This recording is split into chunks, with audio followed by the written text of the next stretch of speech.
sou Paulo Freitas, estou com a Codevision há já há algum tempo. A minha experiência na área da educação leva-me a conhecer os desafios dos professores, das escolas e dos alunos um bocadinho pelo mundo inteiro.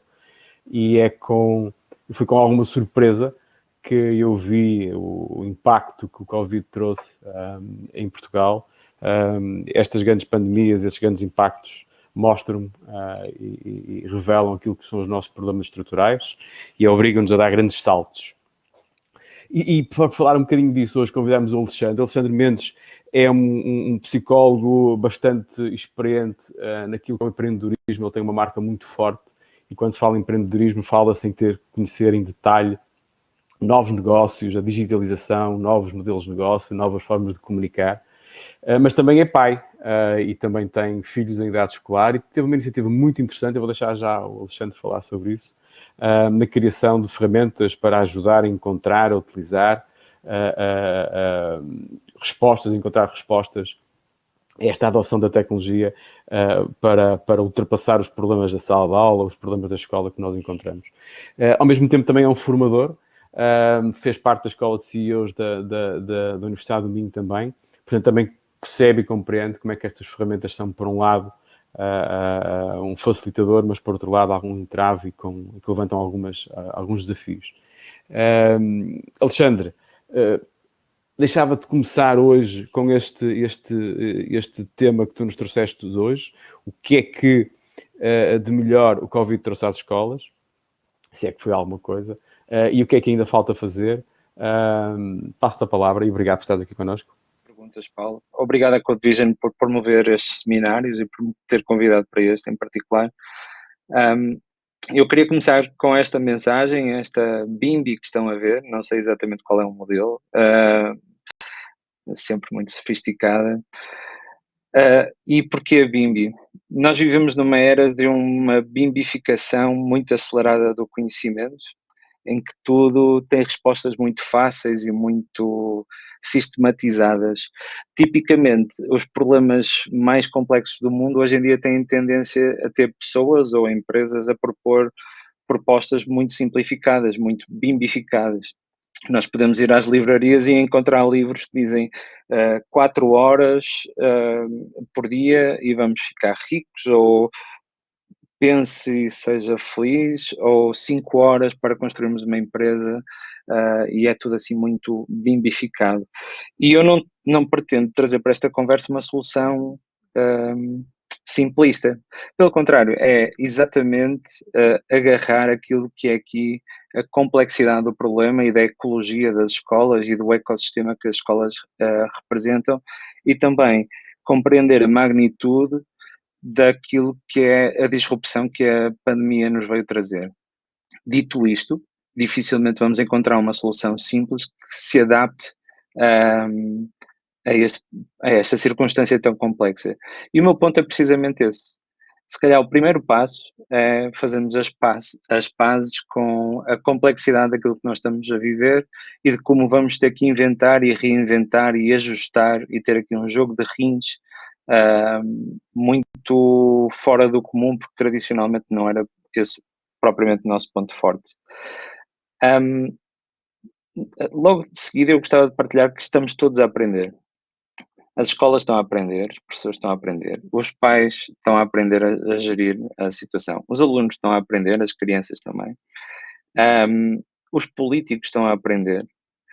E nesse contexto de aprendizagem constante, eu acho que nós temos que perceber que estamos a viver uma época histórica sem precedentes, no sentido em que em 10 semanas o mundo tal como o conhecíamos mudou. E eu pergunto-me se alguém teve uma semana igual à outra nestas últimas 10 semanas. Se sentiu coisas semelhantes de uma semana para a outra. Se trabalhou da mesma forma agora, nas últimas semanas, do que nas próximas. E a minha grande pergunta é como é que nós vamos viver as próximas 10. Agora estamos aqui numa fase um bocado diferente de um desconfinamento. E a minha pergunta é, nós não podemos desconfinar tal e qual como vivíamos, ou seja, de que forma é que nós estamos a preparar as próximas 10 semanas? E a seguir a estas 10 semanas, o que é que vem? É óbvio que é difícil pensarmos a médio prazo, mas há um chavão que temos ouvido todos, que é o mundo não vai ser igual, isto já não vai ser como de antes, e agora temos este novo paradigma do novo normal. E o que é que isto significa? E até que ponto nós estamos a mobilizar as ferramentas que temos disponíveis e até as forças vivas da sociedade para nos ajudar a lidar com isso?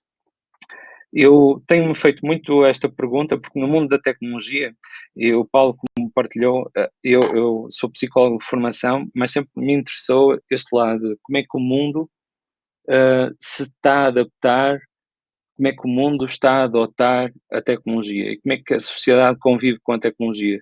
Então eu tenho um pé numa sociedade hiper tecnológica, numa tribo de pessoas sofisticadíssima do ponto de vista tecnológico, com hábitos e uma subcultura muito diferente, e o pé no outro mundo, que é um mundo mais clássico, onde a vida ainda é maioritariamente analógica, onde as interações são maioritariamente analógicas e temos aqui um conjunto de, de manifestações, de comportamentos, até de cultura, que ainda é muito diferente.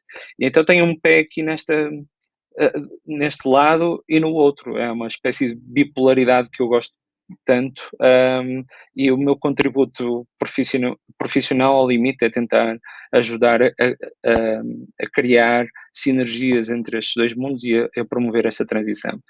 E no mundo da tecnologia nós temos tido muito esta discussão, até que ponto estas 10 semanas são na prática o maior sprint, a maior aceleração de sempre para a transição digital.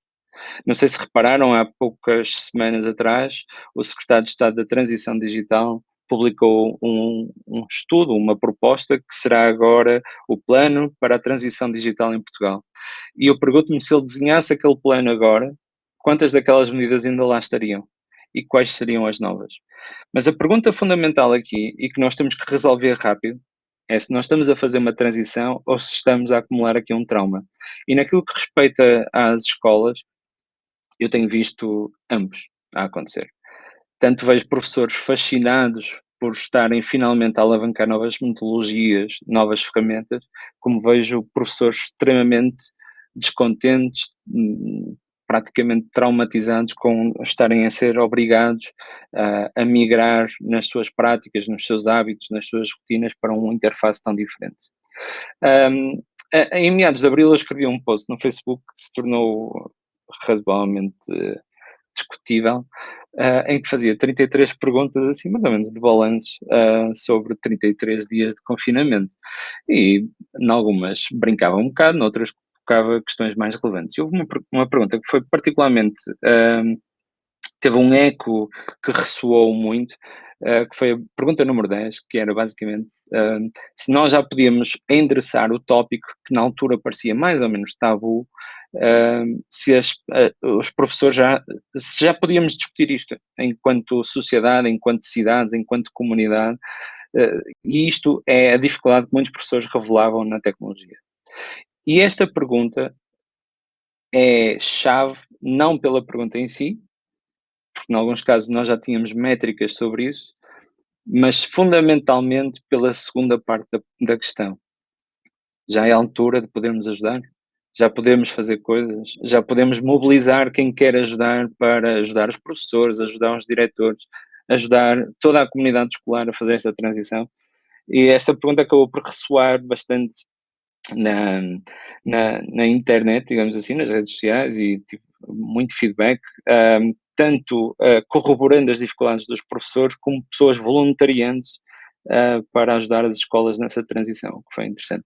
Ainda antes disso, logo no início da pandemia, eu tinha publicado 2 artigos também na internet. Um sobre como ajudar as empresas a trabalhar remotamente, e era um documento colaborativo, e mal me apercebi das dificuldades que as escolas estavam a ter em perceber como é que podiam alavancar, no fundo, a normalidade pedagógica dentro dos possíveis, através da internet.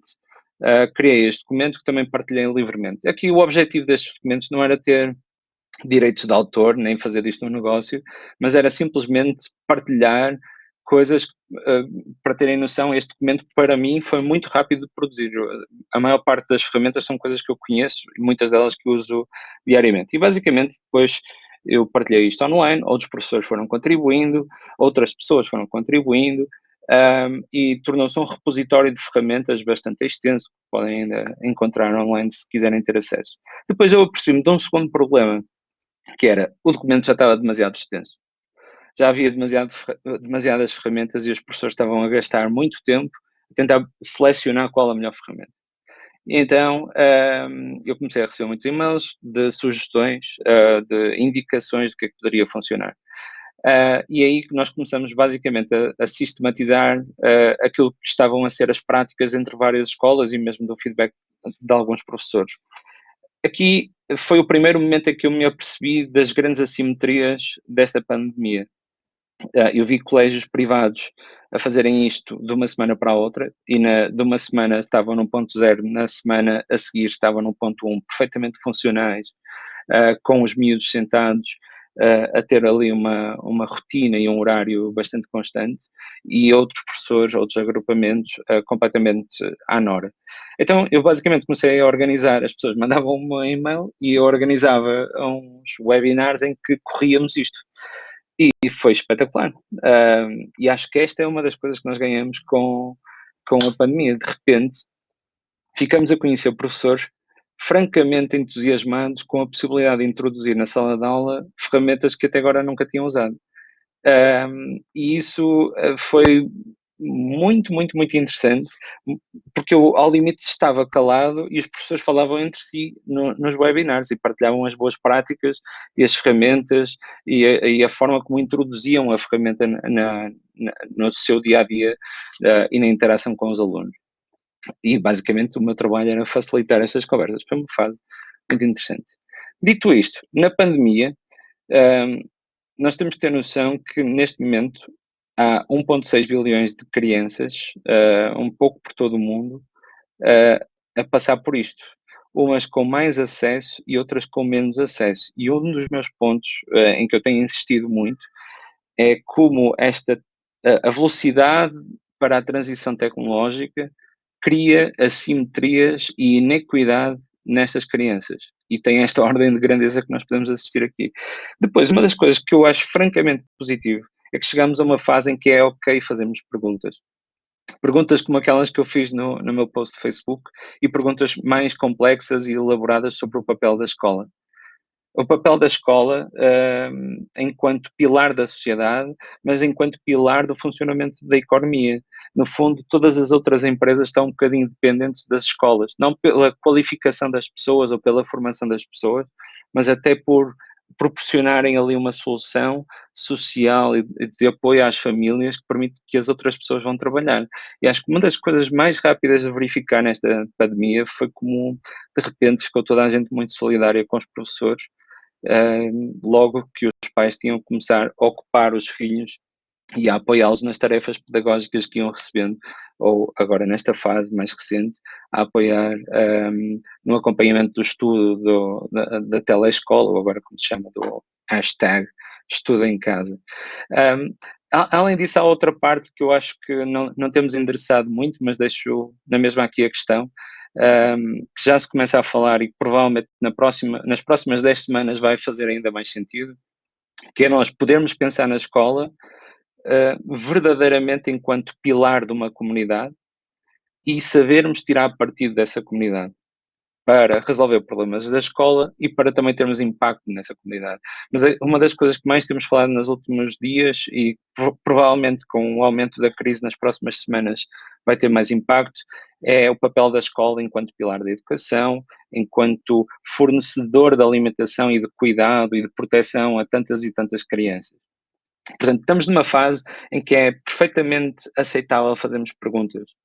E essa é uma conquista grande desta fase, porque de repente está tudo em xeque e de repente nós podemos verificar que houve miúdos privilegiados que por alguma razão tinham um computador em casa, tinham quem os pudesse acompanhar e tinham uma ligação à internet e tinham colégios mais preparados para isto, e outros miúdos que não tinham nada.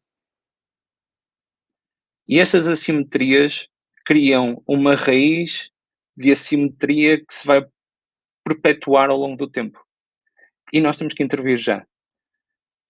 E a parte boa é que podemos intervir já e que há gente disponível para isso.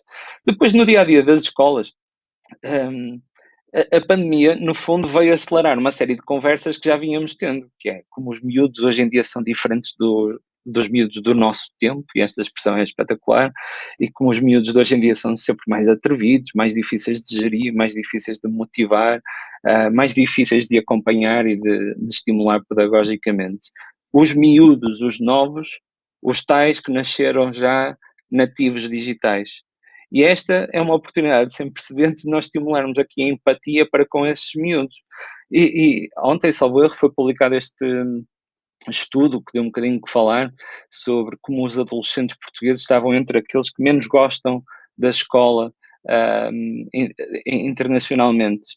E aquilo que eles assinalavam era a desadequação de matérias, de como a escola era aborrecida, de como os métodos eram aborrecidos e no fundo, este desfazamento entre o mundo da escola e o mundo destas crianças e adolescentes. E este é o tipo de tópico que me estimula, como eu vos dizia há bocado, é entre o mundo do futuro e o mundo do passado. E aqui temos que reconhecer que a escola tem estado presa a modelos muito ainda do passado. Não que tenha que tudo ser digital, não é isso, mas pelo contrário, acho que é preciso conquistarmos uma liberdade pedagógica e metodológica que nos permita ganhar proximidade àqueles com quem estamos a trabalhar e, nomeadamente, reforçando a nossa capacidade de relação com aqueles que são os nossos alunos. E, como sabem, a qualidade da relação professor-aluno acaba por ser sempre um grande preditor da qualidade pedagógica. Dito isto, veio a pandemia, atacou-nos a todos e há uma expressão que eu tenho gostado muito, que é: já não é possível metermos o gênio dentro da lâmpada outra vez. A tecnologia explodiu, a utilização da tecnologia explodiu dentro da sala de aula, a adoção e a percepção da necessidade de haver uma transição no modelo escolar tornou-se um discurso familiar, um discurso que as pessoas tinham na televisão, que as pessoas tinham em casa, mas aquilo que eu gostava de assinalar aqui é que isto é claramente uma oportunidade de muitos professores que eu tenho conhecido nestas últimas semanas ganharem visibilidade, partilharem as suas ideias, e eu diria até que daquilo que eu conheço desta realidade, de muitos professores que foram sonhando um modelo pedagógico e educativo diferente, de o começarem a pôr em prática. E aqui, claramente, a tecnologia não vai substituir nada. Vai retirar uma parte do trabalho que, na verdade, eu não sei se nós queríamos fazer. E a oportunidade que a tecnologia nos traz, do ponto de vista de acelerar processos, de acelerar tarefas e de nos colocar a partilhar essa informação num meio que também cria mais proximidade com os nossos alunos, parece-me aqui uma oportunidade excelente. Dito isto, ninguém estava preparado. Acho que nunca é demais sublinharmos o esforço que as escolas, os diretores, os professores têm feito para se adaptar num espaço relativamente curto de tempo. Depois, acho que os próprios alunos não estavam preparados para esta transição, para a autodisciplina que esta transição implica, para a responsabilidade e a responsabilização pelo estudo, e é óbvio que isto não vai ser igual. Eu não estou aqui a dizer, nem nunca vou dizer que dar uma aula online é a mesma coisa do que ter uns alunos sentados à nossa frente. Pelo contrário, acho que de parte a parte é mais do que visível hoje em dia que não é igual e que é pior a experiência. Nomeadamente do ponto de vista do aluno, muito mais difícil de estarmos concentrados e de conseguirmos seguir aquilo que está a ser apresentado pelos professores. Dito isto, há coisas verdadeiramente fascinantes aqui, porque Portugal tinha a obrigação de ser um país mais preparado. Nós lançamos este projeto do Magalhães há uns anos, já há muitos anos, consideravelmente para este período de 10 semanas, então foi há uma vida, e este impacto do projeto Magalhães é algo que não foi suficientemente discutido e que não foi introduzido, nomeadamente na formação de professores. ou na formação contínua, inclusivamente. Ou seja, o problema aqui não é tecnologia. Por um lado, temos um problema de acesso a alguma da tecnologia, de acesso, inclusivamente da parte de professores ou dos técnicos, a computadores, a algumas licenças de software e a internet com qualidade. Mas, por outro lado, o que os estudos sobre o impacto de Magalhães têm demonstrado é que realmente não é só sobre metermos o computador na sala de aula. É muito mais sobre explicar como adotar a tecnologia no dia a dia. E este é um pacote de serviço onde as escolas vão poder fazer grandes diferenciações entre elas, e onde eu espero que nós consigamos colaborar para diminuir as tais assimetrias. Porque claramente aqueles que forem mais rápidos, mais capazes, mais perspicazes sobre como alavancar a tecnologia dentro da sala de aula, vão conseguir um nível de performance dos seus alunos completamente diferenciado. E o meu ponto aqui é, provavelmente isto abre uma oportunidade a que muitos professores, alguns deles já o vêm fazendo, atenção, de maneiras maravilhosas, super generosas no Facebook e por aí fora, de professores partilharem conteúdos de como trabalhar a matéria X e Y dentro da sala de aula e explicam tintim por tintim como fazer. Porque lá está, não é sobre eu ter o computador à minha frente, é sobre como saber como o utilizar e sobre como o trabalhar. Portanto, aquilo que eu gostava de pedir também é que, em primeiro lugar, também temos que fazer as pazes com a tecnologia. Não é os computadores o problema, não é a internet. Nós vamos sempre competir com a internet. Podemos estar mais ou menos conscientes disso. E acho que uma das coisas que ganhamos aqui é também a consciência de que, pela primeira vez, sim, estamos todos a competir com a internet lealmente e a tentar tirar partido da internet para introduzir essas melhorias na sala de aula. Uma das coisas notáveis que aconteceu em Portugal e que acho que nos devíamos juntar e dar uma salva de palmas nacional aos professores que o estão a fazer é esta nova versão da telescola, em que é visível a transição acelerada que os professores tiveram que fazer para entrar ali, mas o que fundamentalmente sai dali é que de repente temos acesso a conteúdo sem precedentes e que de repente temos acesso a um modelo que pode funcionar com otimizações e complementaridade a uma escala internacional. De repente, aquele conteúdo pode ser visto em Braga, na cidade onde eu estou neste momento, em Lisboa, em Porto Alegre, mas também em Cabo Verde, em Angola, no Brasil. E esta oportunidade é maravilhosa. Nós temos é que começar a criar o que é que vamos fazer a partir daqui com o acesso a conteúdo. Nomeadamente, eu espero que muitos daqueles vídeos comecem a ficar disponíveis para um dia que a escola volte àquele modelo normal até janeiro de 2020, nós podermos ativar aqueles vídeos dentro da sala de aula para seguirmos aqui uma linha condutora sobre como trabalhar as matérias. Dito isto, há muita coisa que tem acontecido nestas 10 semanas, mas eu acho que a principal tarefa que todos temos nesta fase e de agora em diante é recentrar a discussão sobre a escola. Nós temos que saber olhar para tudo o que aconteceu e para tudo o que tem acontecido e que provavelmente vai continuar a acontecer e sabermos criar uma nova narrativa sobre a escola que posiciona a escola no sítio em que nós precisamos que ela esteja, com as ferramentas que nós precisamos que ela esteja e os professores preparados para esta nova realidade.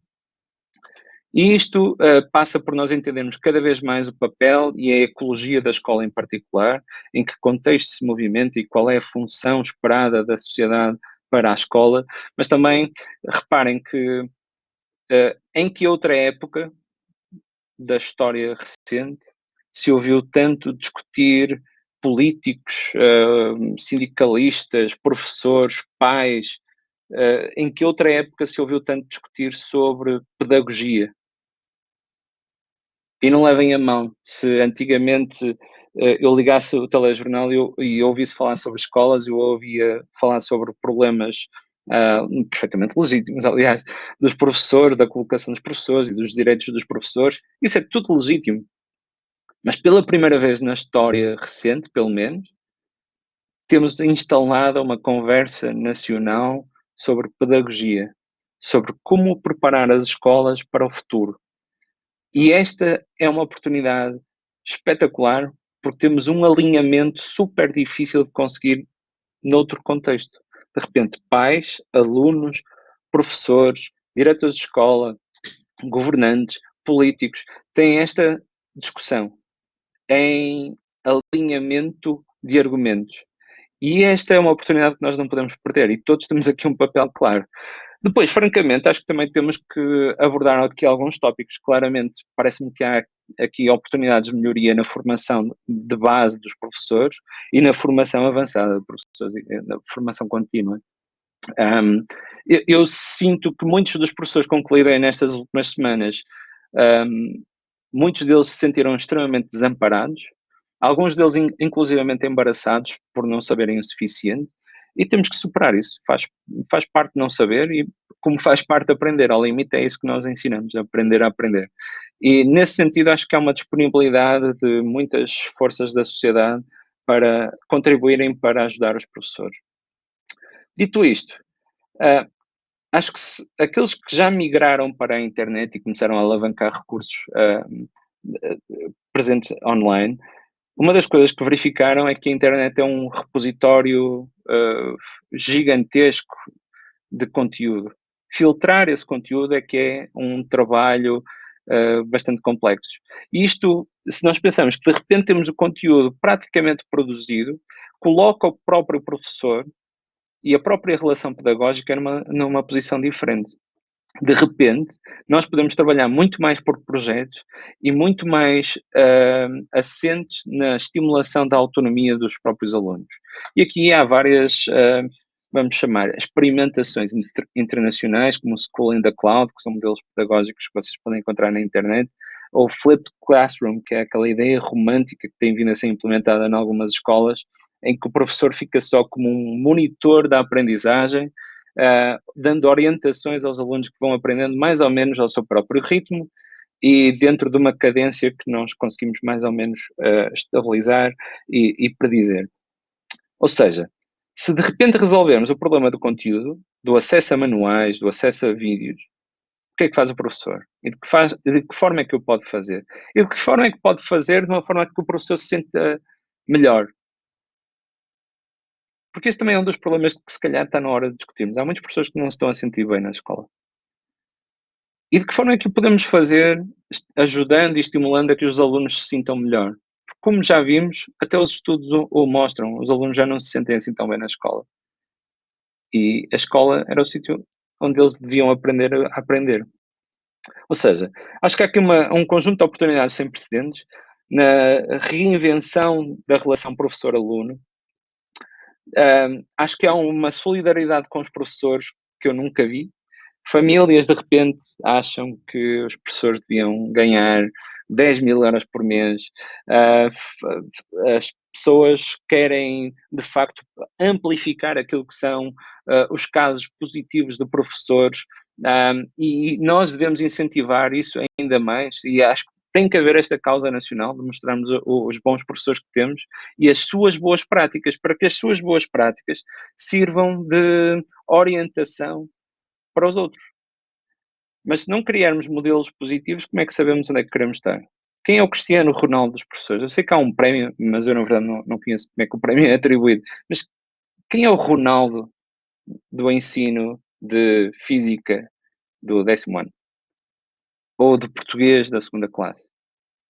E eu agora que tenho visto a telescola, é espetacular. Alguns professores dão mesmo o litro. É enternecedor ver como eles são generosos numa relação tão fria como aquela que é falar para uma câmara. Mas, ao mesmo tempo, é brutal ver o impacto que aquilo tem nos miúdos. Imediato. Nota-se logo que quando os professores estão ali, tem um impacto nos miúdos porque eles reagem a essa intensidade. Ou seja, há uma solidariedade que eu acho que, sinceramente, a comunidade escolar tem que aproveitar para chegar junto dos decisores políticos e conseguirmos finalmente aqui algumas decisões que até agora nunca foram tomadas. E queria deixar aqui um desafio que é, se nós tivermos agora Se nós passamos a olhar para esta fase de interrupção da nossa vida, de uma pausa internacional, de um confinamento, como uma fase de reposicionarmos várias coisas na nossa vida, de que forma é que construímos esta pirâmide de hierarquias?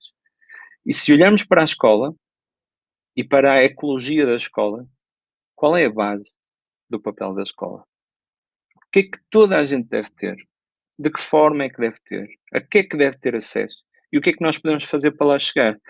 E este é um ponto central aqui. Eu não estou aqui numa posição de crítico, nem quero estar, nem nunca esse vai ser o meu papel. Um, eu há muitos anos atrás estava na universidade e trabalhava numa loja de chineses. E, e então o meu patrão chinês, muitas vezes quando eu chegava lá a queixar-me de alguma coisa, ele virava-se para mim e dizia: Alex, tu ou fazes parte do problema ou parte da solução. E era sempre matematicamente verdade de que ele me ia dizer esta resposta. Eu chegava lá com o problema A, B ou C e ele respondia sempre com um ar muito sério e pesado: Alex, ou fazes parte do problema ou fazes parte da solução. E é exatamente isso. Eu quero fazer parte da solução e espero que vocês também. O Tools for Edu é um projeto que surgiu no âmbito de um movimento voluntário, do qual eu faço parte, que é o movimento Tech for Covid. Basicamente é a comunidade tecnológica portuguesa que se uniu para ajudar a criar soluções que ajudassem a colmatar o impacto da pandemia, e foi desde a recolha de material hospitalar a projetos como este, basicamente que se criar ferramentas e conteúdos que ajudassem pais, professores e alunos a perceber como adotar as ferramentas que existem disponíveis online, nomeadamente aquelas que se tornaram gratuitas agora na fase da pandemia. E outro projeto que também surgiu neste movimento foi o Student Keep, que basicamente identificou um problema de muitos alunos em ter acesso a computadores ou a internet, e basicamente aquilo que faz é tenta juntar pessoas que estão disponíveis para oferecer, pessoas e empresas que estão disponíveis para oferecer um computador e distribuí-los por esses alunos que foram identificados, e felizmente os resultados têm sido muito positivos. Meus caros, basicamente o meu pensamento final é este: o futuro já não é o que era, vai ser uma reinvenção constante, e essa reinvenção não precisa de ser vista como com um fatalismo que nos faça definhar. Acho que é uma oportunidade de nós reinventarmos aqui uma série de coisas e, na prática, de colocarmos em marcha muito daquilo que nós temos tentado e sonhado nas últimas décadas em Portugal. Eu diria que o futuro da escola não é ser online. Já há muito histórico disso, inclusivamente com plataformas MOOC, que permitem às pessoas aprender remotamente, e há desafios muito próprios. Aquilo que vocês provavelmente sentem da escola ser muito melhor, da interação ser muito melhor quando é offline, é verdade, isso tem sido corroborado em vários estudos. Agora, provavelmente vai ter que ser híbrido, pelo menos durante uns tempos. Ou seja, vai ter que combinar o online e o offline. E aqui, se calhar, não nos estão a pedir opinião, vai mesmo ter que ser assim. E compete-nos a nós, lá está, decidir se fazemos parte do problema ou parte da solução. Alexandre, fantástico, obrigado. Muito obrigado por esta tua apresentação. E eu tinha aqui algumas questões, enquanto agora também os nossos participantes podem deixar aqui algumas no chat, desafios. E uma delas com a questão do híbrido, do blended learning e algumas notas que eu vim aqui a tirar. De facto, a mudança durante a Covid tem sido de semana para a semana. E uma das mudanças que eu tenho notado aqui no setor de educação e ensino, e muitos professores já o sentiram também, é que, de repente, na nossa sociedade, os pais que deixavam de manhãzinha cedo os miúdos na escola e iam buscá-los, eu ia dizer ao final do dia da escola, não, iam buscá-los depois da última atividade extracurricular, depositavam no nosso sistema de ensino e aprendizagem a educação dos seus filhos. E, de repente, isso mudou, porque os filhos estão em casa, o ensino e aprendizagem é feito, enfim, seja com as ferramentas de ensino público ou privado, enfim, diferentes metodologias, mas quem os está a educar são os pais. Quem está a educar são as famílias. Quem está a promover a autoestima a promover a autonomia, a ajudar aqueles indivíduos, estamos a falar de crianças dos 6 até aos 18 anos, pelo menos, a ter essa autonomia são os pais. Começando aqui, porque esse papel é muito importante, e os professores que de antes, queixando-se que não eram eles que tinham que tinham dar educação aos filhos, mas ao mesmo tempo podendo também intervir nesse aspecto, como é que tu achas que isto traz balanço? Isto é um balanço positivo ou negativo na educação da escola e das crianças? Eu acho que isso provavelmente levou ao burnout de muitos pais. Perceber a complexidade que é acompanhar os miúdos a full time nas tarefas escolares. Eu acho que houve coisas positivas e coisas não tão positivas. Por exemplo, o que eu tenha visto foi, tradicionalmente o processo foi mais partilhar tarefas, trabalhos de casa, fichas, ou leituras recomendadas, do que propriamente explicar quais eram as metas de aprendizagem. Isso levou a que muitos pais tenham ganho o stress de à hora X tens que fazer esta tarefa, à hora Y tens que fazer aquela tarefa, e há aqui uma pressão quase militar, porque o objetivo era entregar aquilo que os professores tinham pedido. Isto colocou uma tensão na relação entre o pai e os filhos, muito particular. E eu, até na minha rede pessoal, alguns amigos partilharam de como estava a ser insustentável, alguns sentiram a necessidade de fazer uma pausa neste registro, inclusivamente. Por exemplo, a verdade é que nós, e aqui é obviamente há desfazamentos, por exemplo, os alunos que têm que fazer aqueles exames desse primeiro e 12º ano têm aqui um nível de complexidade diferente. Por exemplo, ao nível da primária, nós não tivemos um sistema que ajudasse a criar autonomia nos alunos. Claro. Nós simplesmente recebemos foi tarefas de continuidade com aquilo que era a escola. Ou seja, eu não posso estimular a autonomia se de repente eu recebo um caderno de fichas para fazer e incuto nos miúdos que eles têm que estar ocupadas 8 horas por dia, porque eu tenho que estar a trabalhar, na verdade, e ao mesmo tempo eu até olhava para aquilo e não sabia bem explicar. E eu acho que este foi o livro, o grande recurso que faltou, que é como é que nós ajudamos os pais a ensinar.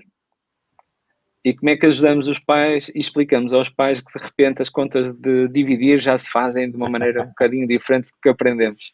Alexandre, partilhamos essa dor também como pais, portanto, eu como engenheiro ajudo o meu filho nas matemáticas, etc. E minha esposa como filósofa ajuda-nos portugueses também. Dividimos aqui o nosso trabalho, estamos em coworking com 2 crianças. E o que é que eu gostava também de te colocar aqui? De facto, a questão da tecnologia, quando nos cai em cima da mesa, pode ser vista como uma assimetria, porque há sempre um custo de investimento e o acesso à tecnologia como uma ferramenta da sala de aula não é universal. Enfim, se nós comparamos a tecnologia com algo mais tradicional, como seja o acesso aos livros, existem benefícios, existem apoios sociais para que as famílias mais carenciadas tenham acesso aos livros, existem vários modelos de negócio que os governos podem utilizar para financiar a aquisição de tablets ou computadores. Tivemos o caso em Portugal, existem muitos pelo mundo com casos de sucesso, mas de facto nós nunca podemos deixar que a utilização das ferramentas crie assimetrias sociais nos diversos atores, não é? E sublinhando isto, eu passava para uma próxima questão, mais 2 antes do fim, que era, e que acho que é muito importante, é importante que tu colocaste, recentrar o papel da educação. E foi por isso que eu há pouco também questionei a questão do papel das famílias.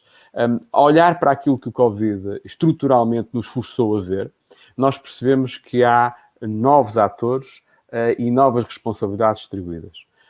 Se hoje ou aquilo que se procura que um professor seja na sala de aula é não tanto a pessoa que transmite conteúdos, enfim, buscando ali um modelo mais do início do século passado, mas alguém que cria e adapta conteúdos à realidade que tem pela sua frente, alguém que é um digital influencer e que está nas redes e que consegue influenciar e conhecer aquilo que faz parte do cotidiano, do dia-a-dia dos seus alunos, e ao mesmo tempo é o tal coacher do ensino.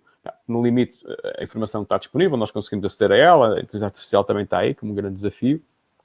Surgem os pais, não é? Surge a escola, e surge também aqui o papel do Estado enquanto a organização que cria as condições e que cria os conteúdos. E a minha questão que deixava aqui é, tendo aqui o papel, como tu falaste, os pais precisam de ser constantemente capacitados para educar os seus filhos e acompanhar o ensino dos seus filhos. Ou seja, a lifelong education, que faz parte cada vez mais das novas gerações, que também fará parte dos professores, e a minha grande salva de palmas para todos eles, porque com mais ou menos esforço têm conseguido manter o nosso sistema de ensino, que estava desadequado, ativo, e têm conseguido evoluir. Portanto, eu só posso dizer bem porque a minha experiência nas últimas 2 semanas, apesar de tudo, tem sido muito positiva. Mas a questão é mesmo aí. Como é que nós olhamos para estes novos atores e os capacitamos de uma forma contínua? Diferentes gerações.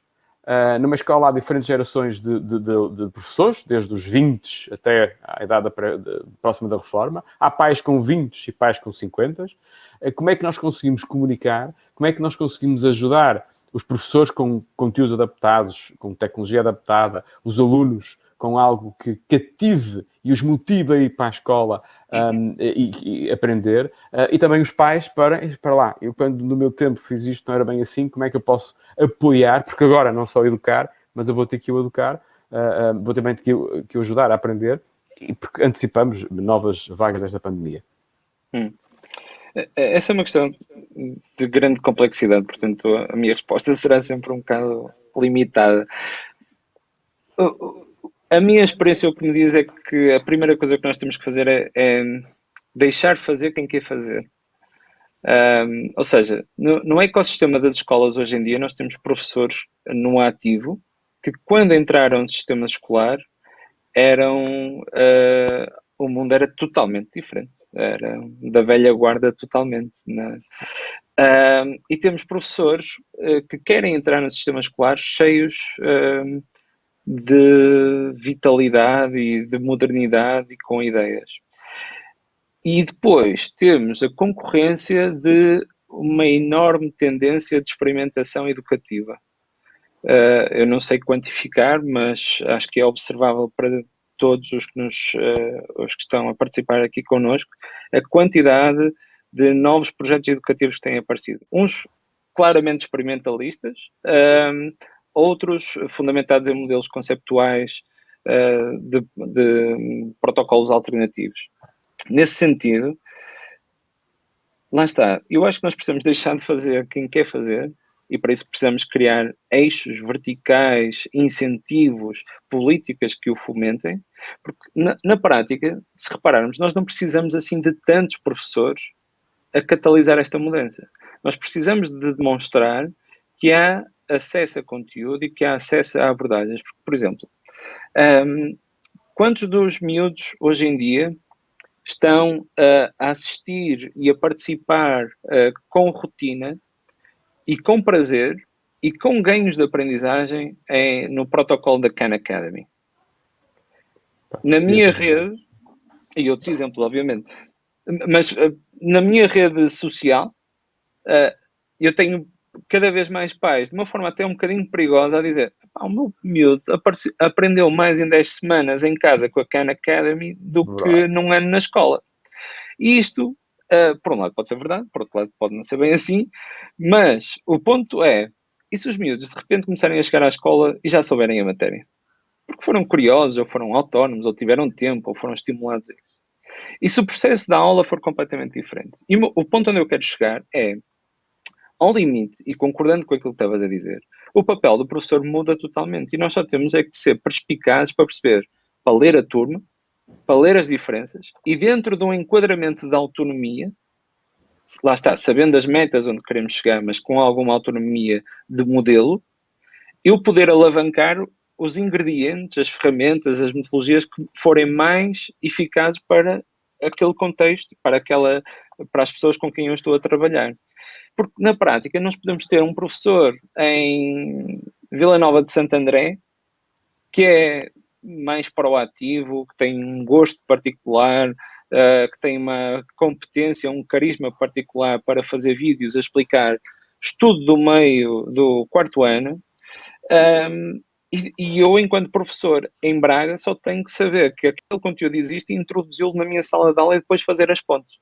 Ou Explorá-lo, seja, muito bem. E partilhá-lo, ao se calhar, limite, também nós... com a família e com os pais, para que eles Exatamente, exatamente. possam despertar essa curiosidade e continuar esse trabalho em casa.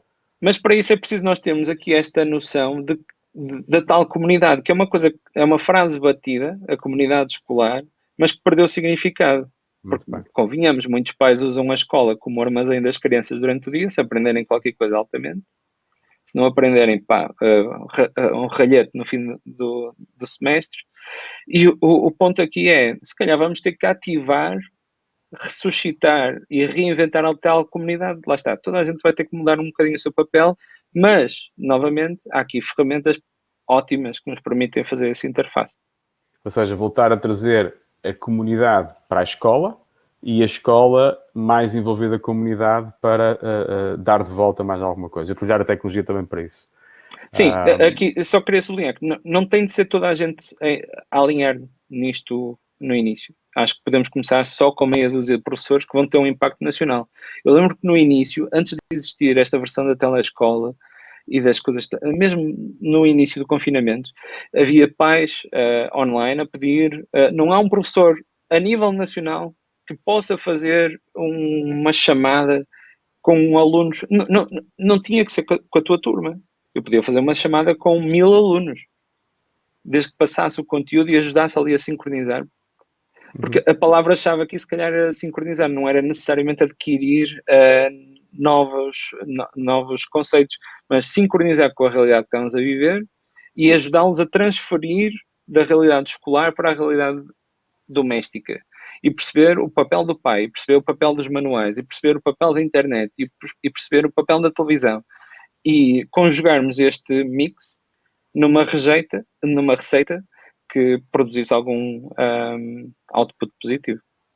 Alexandre, é verdade, é verdade. E obrigado por estes teus comentários. Eu, pelo que tenho vindo a assistir, por aquilo que se apresenta, acho que, acima de tudo, a sociedade rapidamente vai voltar a reconhecer o grande mérito dos professores e dos gestores educativos, porque cada vez mais a gestão, a orientação da educação é muito importante, aos diferentes níveis, e que me parece que, de facto, nós, no curto espaço de tempo, que não são semanas, mas que sejam meses, nós consigamos ter professores que sejam influenciadores digitais, que sejam bloggers, que sejam youtubers, que sejam coaches, e eu diria que vai ser uma profissão muito aliciante, e espero também muito bem conseguida e muito bem retribuída desse aspecto.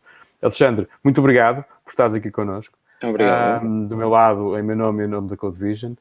Muito obrigado a todos que participaram connosco. Na próxima semana vamos voltar. Entretanto, irão receber mais informações sobre o próximo webinar, que, como a Manuela apresentou no início.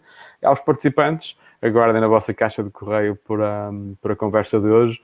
Mais uma vez, obrigado. Também a quem deixou aqui as notas. Até breve, até já. E acho que está na hora de ir ajudar também aqui o meu filho no meio de uma aula. Vá, obrigado e até logo a todos. Tchau, adeus.